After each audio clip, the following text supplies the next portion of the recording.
एक 80 साल का बुढ़ा अपनी 16 साल की बीवी के पास जाने से पहले जूस का गिलास क्यों पीता था, जानकर आपके भी होश उड़ जाएंगे।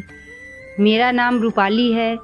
मैं अपने माता पिता की 8 औलादों में से एक औलाद थी। मेरे पिताजी ने बच्चे पैदा करने के अलावा और कोई काम नहीं किया था। हमारे घर में इतनी गरीबी थी कि कई कई टाइम हमें भूखे पेट रहना पड़ता था।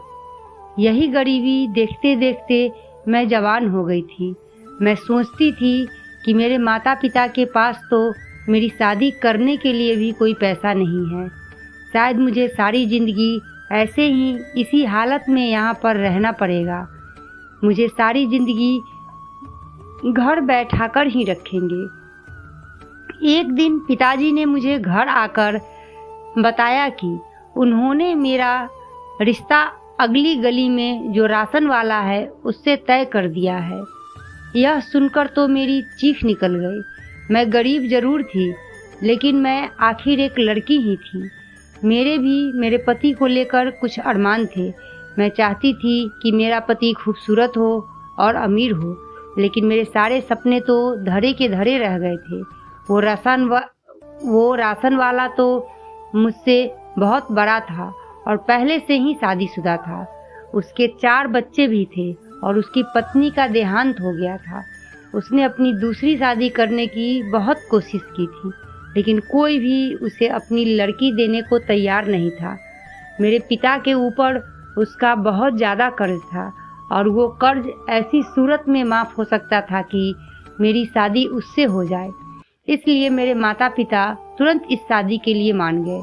मैं अभी महज 18 साल की थी और वो 40 साल का था, मगर मेरे माता पिता तो ऐसे खुश हो रहे थे जैसे किसी शहजादे का रिश्ता मेरे लिए आ गया हो। उन्होंने ज़बरदस्ती मेरी शादी उस आदमी से करवा दी। उसका नाम अशोक था। वो कोई इतना अमीर तो नहीं था, लेकिन हमारे घर की तरह उसके घर में खाने पीने की कमी नहीं थी। खाने पीने को अच्छा खासा मिलता था।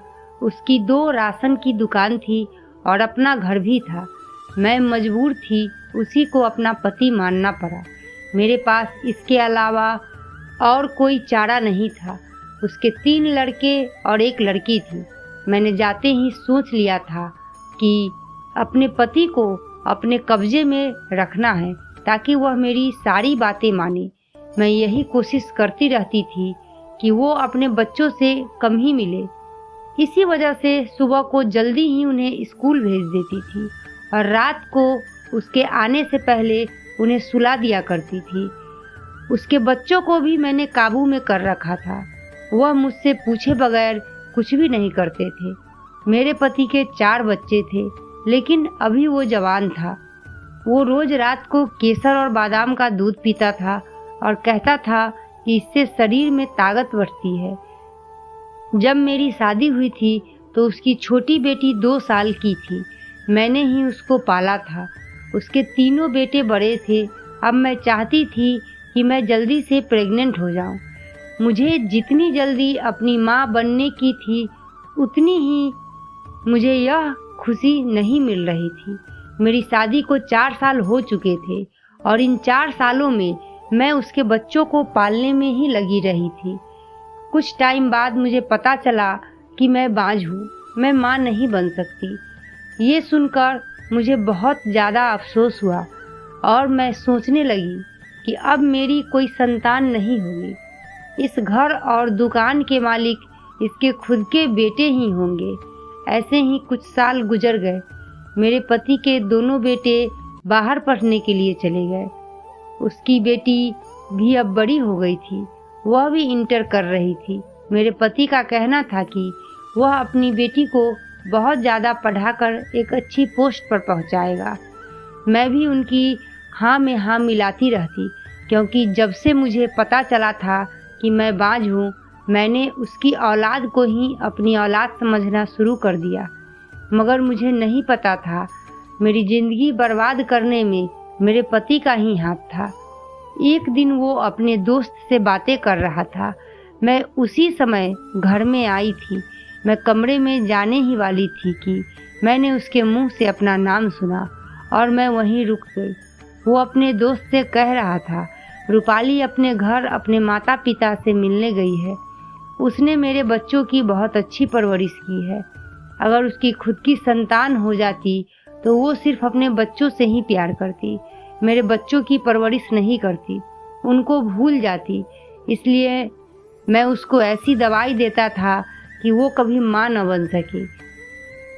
ये सुनकर तो मेरे पैरों तले से जमीन निकल गई थी। पूरा का पूरा आसमान मेरे सर पर गिर पड़ा था। मैंने थोड़ा सा दरवाज़ा खोलकर अंदर देखा तो मेरा पति हंस कर अपने दोस्त से बातें कर रहा था। मैं सोच भी नहीं सकती थी कि मेरे ही पति ने मुझसे इतनी बड़ी खुशी छीन ली। मैं ये धोखा बर्दाश्त नहीं कर सकती थी। मुझे तो अपने पति से मोहब्बत हो गई थी और मैंने उसके बच्चों को भी अपने ही बच्चे मान लिया था। लेकिन 10-12 साल की मोहब्बत का उसने मुझे यह सिला दिया था।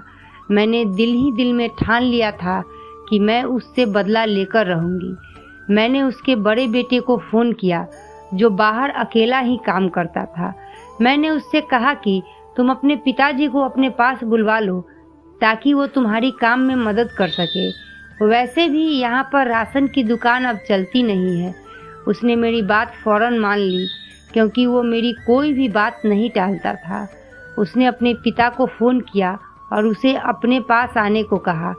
उसने खुद ही उन्हें राज़ी किया। अब मेरे पति अपने बेटे के पास बाहर चले गए थे। यहाँ सिर्फ मैं और उनकी बेटी अकेले रह गए थे। मैंने सोच रखा था मैं अपना बदला लेने के लिए उनकी 16 साल की बेटी की शादी किसी बुढ़े से करवा दूंगी ताकि जब उसको पता चले तो उसके दिल पर भी ऐसे ही चोट लगे जैसे मेरे दिल पर लगी थी। इसलिए मैंने उसकी 16 साल की मासूम बेटी की शादी एक 80 साल के बुढ़े से ज़बरदस्ती करवा दी। मुझे इससे 2 फायदे हुए। एक तो मैंने अपना बदला ले लिया था और दूसरा वो बुढ़ा बहुत अमीर था। शादी के बदले उसने मुझे बहुत सारे पैसे दिए थे। मैंने भी सोच लिया था कि इस शादी के बदले बहुत सारे पैसे ऐंठ लूँगी। 80 साल की उम्र में भी वो अच्छी खासी सेहत का मालिक था।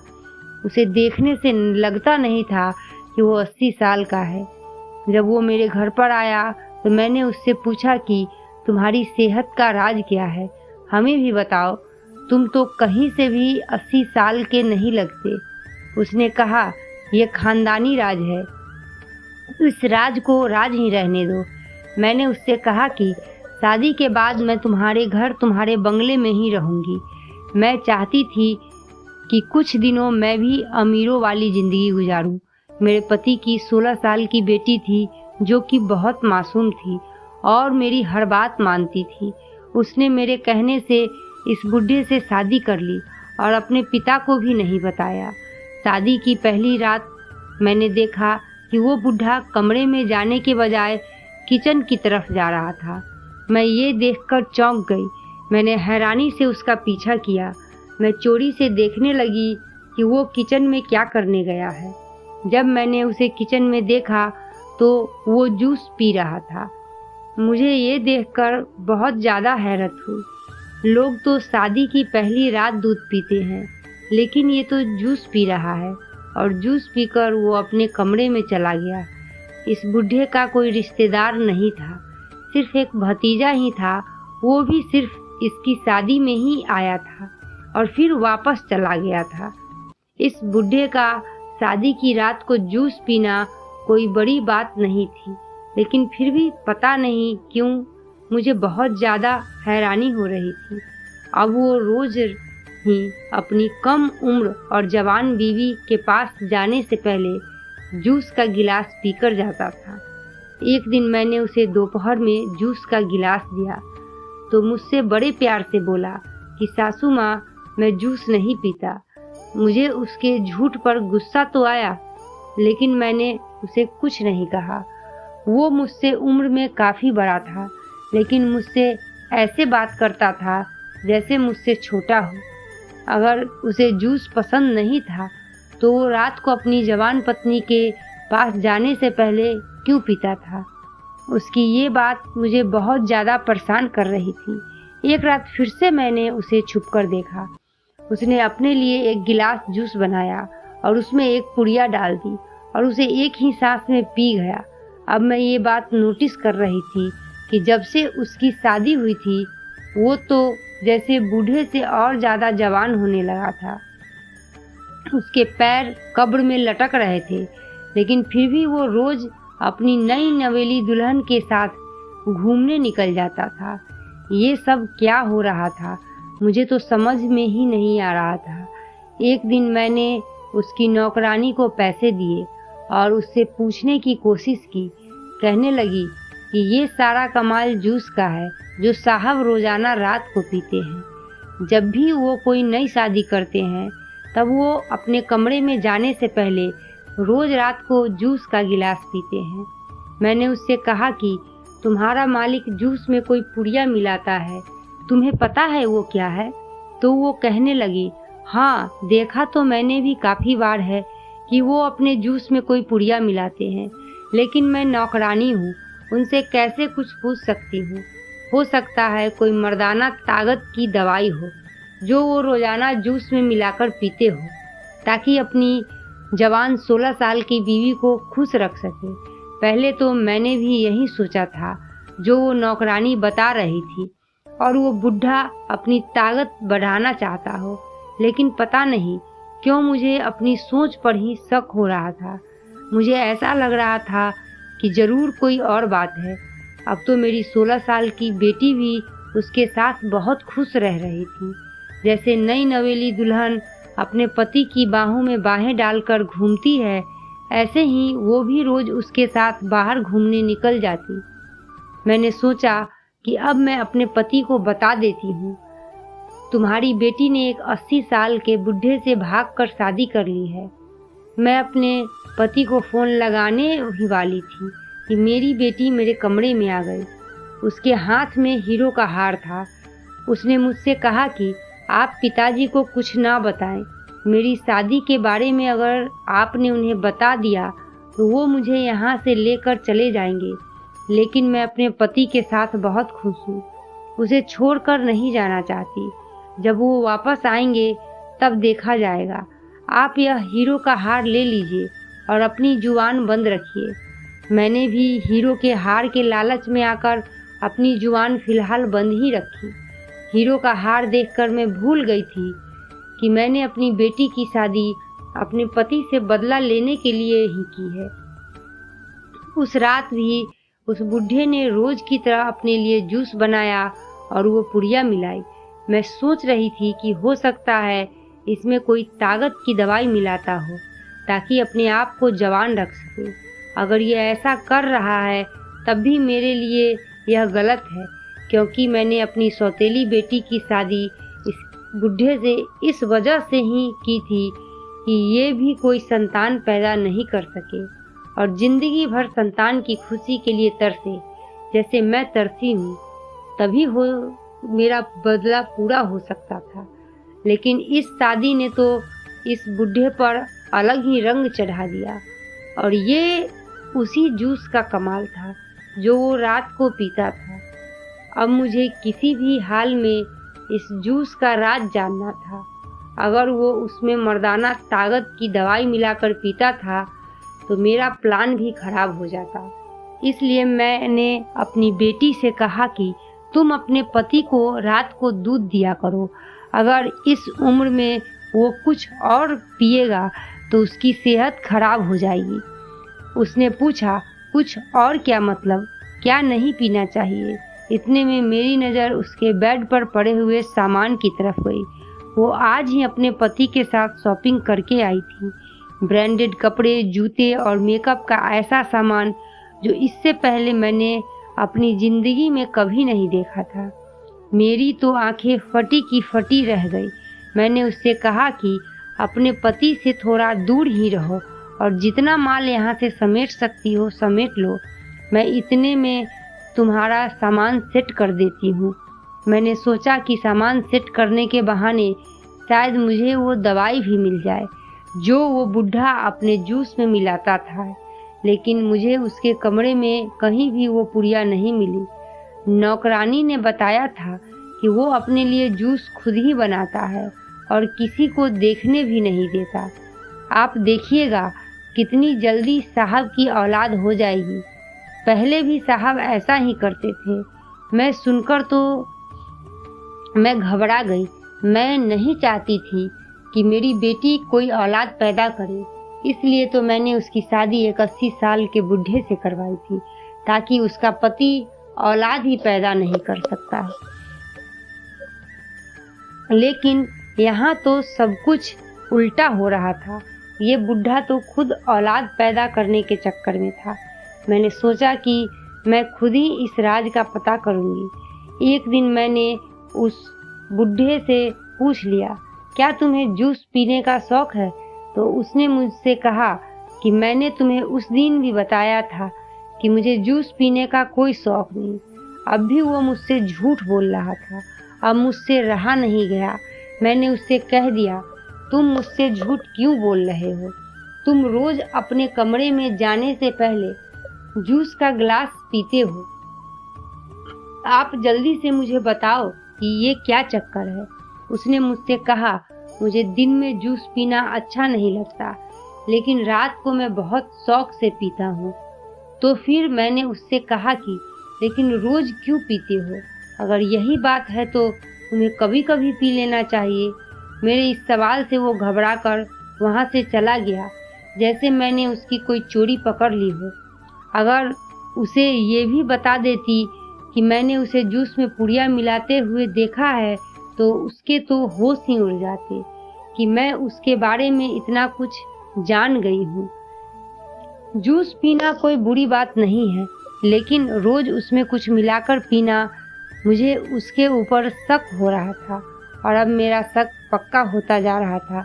कुछ तो बात थी जो वो हमसे छुपा रहा था। अगली रात जब वो किचन में जूस बनाने आया तो मैं किचन में ही मौजूद थी। वो मुझे वहाँ पर देखकर चौंक सा गया। मैंने उससे कहा कि मैं तुम्हारे लिए जूस बना दूँ? उसने कहा कि मुझे तुम्हारी मदद की कोई ज़रूरत नहीं है, मैं अपने लिए जूस खुद बना सकता हूँ। मैं वहाँ से बाहर आ गई। मैंने अपनी बेटी से कहा कि तुम अपने पति के लिए जूस खुद क्यों नहीं बनाती?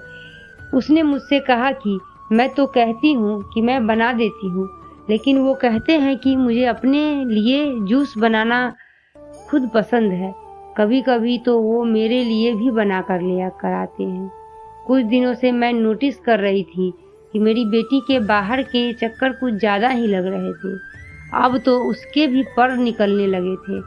पहले मैंने सोचा था कि मैं उसके बाप से बदला लूँगी, उसे बताऊंगी कि तुमने छोटी उम्र की लड़की से शादी करके उसे संतान की खुशी से दूर रखा। अब तुम्हारी खुद की बेटी ने अपने से कई गुना बड़े आदमी से शादी कर ली। मैंने यही सब कुछ सोचा था, लेकिन बुढ़ा इतना करोड़पति होगा मैंने तो कभी सोचा भी नहीं था। जब मेरे मन में इसकी दौलत का लालच पैदा हो गया था, मैंने अपना इरादा बदल लिया था। मैंने अपनी सौतेली बेटी से कहा कि किसी भी तरीके से इस बुढ़े से माल निकलवाओ। अगर वह मेरे हाथों से निकल जाती तो बहुत परेशानी हो जाती। इस लड़की के समझदार होने से पहले पहले मुझे अपना मकसद हासिल करना बहुत ज़रूरी था। इसलिए सबसे पहले तो इस बुढ़े के जूस के बारे में पता करना था, जिसे पीकर ये दिन ब दिन ताकतवर होता जा रहा था। मैंने एक प्लान बनाया। रात को जब वो अपने लिए जूस बनाने के बाद जब अपनी जेब से पुड़िया निकालकर उसमें मिला ली, तो बाहर मैंने एक गमला गिरा दिया। उसकी आवाज़ से वो ग्लास वहीं पर छोड़कर बाहर आ गया। मैं चुपके से किचन में गई और उसका ग्लास मैंने बदल लिया। मैंने पहले ही एक जूस का ग्लास तैयार कर रखा था। इस काम में मुझे कुछ सेकंड ही लगे थे। मैं पता करना चाहती थी कि वो इस जूस में क्या मिलाता है। सुबह होते ही मैंने वो जूस एक डिब्बी में डाला और लेबोरेटरी में टेस्ट के लिए दे दिया। मैं वहाँ से वापस आ रही थी कि मैंने रास्ते में अपनी बेटी को गाड़ी में जाता हुआ देखा। मैं इस बात से अनजान थी कि मेरी बेटी को गाड़ी चलानी आती है। इसकी शादी को अभी कुछ ही दिन हुए थे। इतनी जल्दी तो ये अपने पति से गाड़ी चलाना नहीं सीख सकती थी और इसके बाप के पास तो गाड़ी थी ही नहीं। फिर पता नहीं उसने गाड़ी चलाना किससे सीखी। मैं ये सोचते सोचते घर पहुंच गई। घर आई तो मेरे पति का फ़ोन आया। बहुत दिनों से मेरी उनसे कोई बात नहीं हुई थी। मैंने फ़ोन रिसीव किया तो कुछ देर मुझसे बात करके बोला कि मेरी बेटी से बात करा दो। मैंने कहा वो पता नहीं कहाँ गई है। वो तो आजकल मुझसे कुछ भी पूछकर नहीं जाती, बस जहाँ उसका दिल करता है मुंह उठाकर चली जाती है। अगर कोई ऊंच नीच हो गई तो मुझसे मत कहना। मुझे अपनी सौतेली बेटी पर बहुत गुस्सा आ रहा था। पता नहीं आजकल वो क्या कर रही थी। हर समय अपने आप में ही मगन रहती थी और बाहर के चक्कर लगाती रहती थी। मैंने उसके पति से पूछा कि तुम्हारी पत्नी कहाँ है। उसने कहा कि ड्राइवर के साथ शॉपिंग करने गई है। अब इस उम्र में मैं तो उसके साथ घंटों तक बाजार में नहीं घूम सकता। मेरी तो हिम्मत जवाब दे जाती है। इसलिए मैंने उसे ड्राइवर के साथ भेज दिया। अब मैं उससे कहती कि तुम्हारा ड्राइवर तो बाहर खड़ा है और तुम्हारी कम उम्र जवान बीवी बाहर घूमती फिर रही है। मुझे अब अपनी बेटी पर शक होने लगा था।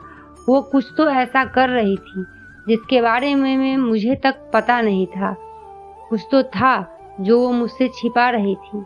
अब तो वो मुझसे कटी कटी रहती थी।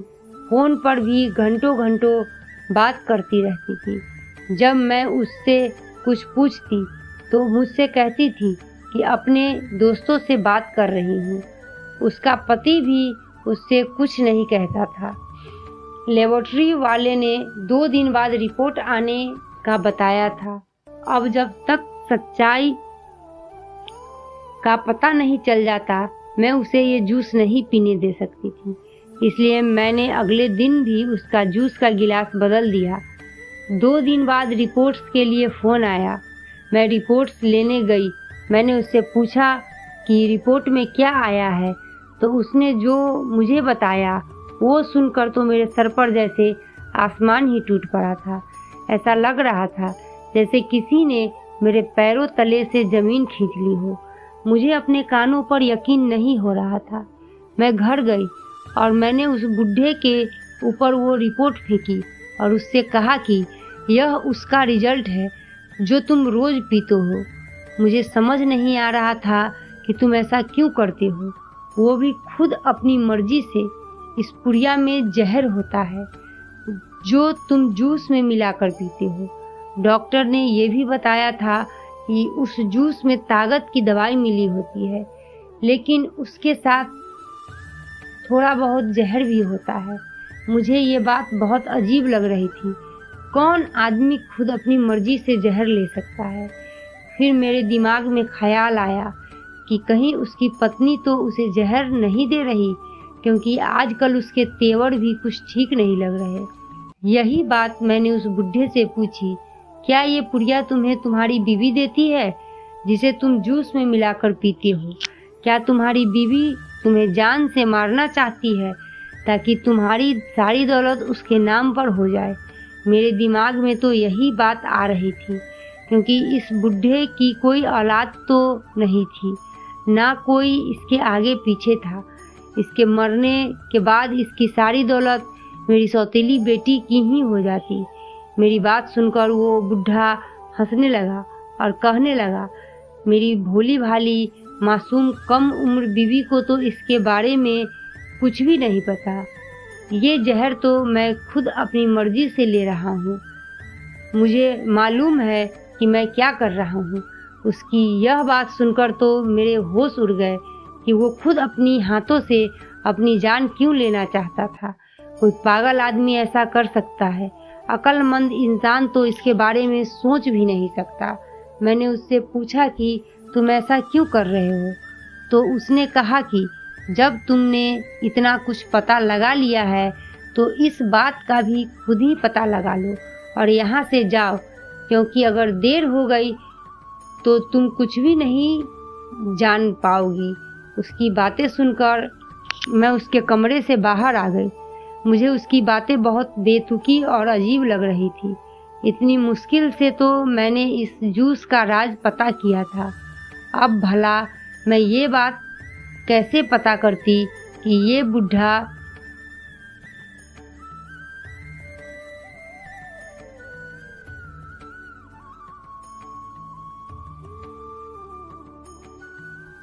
ये सब क्यों कर रहा है। मुझे तो ये बुढ़ा एबनॉर्मल लग रहा था। मैंने सोचा कहीं इसने मेरे खाने में तो कुछ नहीं मिलवा दिया। इसलिए अगले ही दिन मैं डॉक्टर से चेकअप करवाने गई। जहाँ मैं चेकअप करवाने आई थी वहाँ मैंने अपनी सौतेली बेटी को देखा। इससे पहले मैं उसके पास जाती तो वहाँ से गायब हो गई थी। मुझे लगा कि शायद मेरी नज़रों का धोखा होगा। मेरी बेटी आखिर यहाँ क्या करेगी। डॉक्टर ने चेकअप करके मुझे बताया कि मैं बिल्कुल ठीक हूँ। मैंने भगवान का शुक्र अदा किया। वैसे भी अभी मेरी कोई उम्र मरने की नहीं थी। मैं अभी सिर्फ 25 साल की ही थी। मुझे तो अब अपने किए पर बहुत ज़्यादा पछतावा हो रहा था। अपने पति से बदला लेने के चक्कर में मैंने उसकी बेटी को तो फंसाया ही था, साथ में खुद भी मुसीबत में फंस चुकी थी। रास्ते में मैंने फिर से अपनी सौतेली बेटी को देखा। मैंने जल्दी से ऑटो को रोका और ऑटो वाले से कहा कि इस गाड़ी का पीछा करो। मैं देखना चाहती थी कि मेरी बेटी आखिर कहाँ जा रही थी। मैंने उसका पीछा किया तो मुझे पता चला वो तो उसी हॉस्पिटल में जा रही थी जहाँ से मैं अपना चेकअप करा कर आई थी। मैं समझ गई थी अभी कुछ देर पहले मैंने जिसे देखा था वो मेरी आंखों का धोखा नहीं था, बल्कि मेरी बेटी ही थी। वो हॉस्पिटल में क्या करने आई थी। कहीं उसे भी अपने पति की सच्चाई तो नहीं पता चल गई। वो गाड़ी से उतरी। उसके साथ गाड़ी से एक लड़का भी उतरा। पहले तो मैं उस लड़के को पहचान नहीं पाई, लेकिन जब मैंने गौर से देखा तो मैं उसे देखकर हैरत में पड़ गई, क्योंकि वो लड़का कोई और नहीं उसके पति का भतीजा था। अब मुझे कुछ कुछ समझ में आ रहा था। होना हो ये दोनों एक दूसरे को पसंद करते हैं और ये बात इस बुढ़े को पता चल गई होगी, इसलिए उसने यह सब किया। मैंने उन दोनों का पीछा किया और छुपकर उनकी बात सुनी। वो लड़का मेरी बेटी से कह रहा था कि तुम फिक्र मत करो, मैं तुम्हें कुछ भी नहीं होने दूंगा। थोड़ी देर बाद वो डॉक्टर के केबिन से चेकअप कराकर बाहर आई। बाहर मुझे देखकर मेरी बेटी के होश उड़ गए। उसके चेहरे का रंग उड़ गया। उसने मुझसे कहा, माँ आप यहाँ। मैंने उससे पूछा कि तुम्हें क्या हुआ है, तुम हॉस्पिटल क्यों आई हो। तो उसने मुझे बताया, माँ मुझे ये खतरनाक बीमारी हो गई है। पता नहीं कहाँ से मेरे अंदर थोड़ा थोड़ा जहर आ रहा है। मुझे समझ नहीं आ रहा कि मेरे अंदर ये जहर कैसे आ रहा है। मैंने कहा कि तुम्हारे पति की वजह से उसे पता चल गया है कि तुम उसे धोखा दे रही हो और उसके भतीजे के साथ हो, तो वही जहर खुद भी पीता है और तुम्हें भी देता है। तो ये सुनकर वह दंग रह गई। उसे समझ नहीं आ रहा था कि उसके पति को यह सब कैसे पता चला। वो रोने लगी और रोते रोते मुझसे कहने लगी कि ये सब कुछ आपकी वजह से हुआ है। मैंने आंखें खोलकर आपको ही देखा था, हमेशा आपको ही अपनी माँ माना था। मेरे बाप ने आपको औलाद का सुख नहीं दिया, इसका बदला आपने मुझसे ले लिया। आपने अपना बदला लेने के लिए मेरी शादी 80 साल के बुढ़े से करा दी, जो रोज़ मर्दाना ताकत की दवाई खाकर अपने आप को जवान रखने की कोशिश करता है। मैंने आपकी खातिर उससे शादी कर ली और आपसे कुछ नहीं कहा, लेकिन मैं एक 16 साल की लड़की थी। मेरे भी कुछ अरमान थे और मैं अपने पति के भतीजे से 1-2 बार मिली थी और वो मुझे अच्छा लगने लगा। मेरे दिल के सोए हुए अरमान जाग गए और ये भी मुझे पसंद करने लगा। हम दोनों एक दूसरे से मिलने लगे। मुझे नहीं पता था कि मेरे पति को इस सब के बारे में पता चल जाएगा। आज मेरी तबीयत खराब हुई तो मुझसे कहने लगा कि मैं तो अपनी हर कम उम्र बीवी को अपने साथ ऐसे ही बांध कर रखता हूँ। वो बेचारी तो धीरे धीरे जहर खाकर मर जाती, लेकिन मेरे शरीर को इस जहर की आदत हो गई है तो मुझे उसका कोई असर नहीं होता। जाओ, जाकर हॉस्पिटल में अपना चेकअप करवा लो, तुम्हें पता चल जाएगा क्या हुआ है। इसलिए मैं भागी भागी हॉस्पिटल आई और डॉक्टरों ने चेकअप करके बताया कि मेरी नसों में जहर फैल गया है और ये सब कुछ आपकी वजह से हुआ है। आपने मेरी ज़िंदगी बर्बाद करके रख दी। वो लड़की सच कह रही थी, सारा किया धरा मेरा ही था।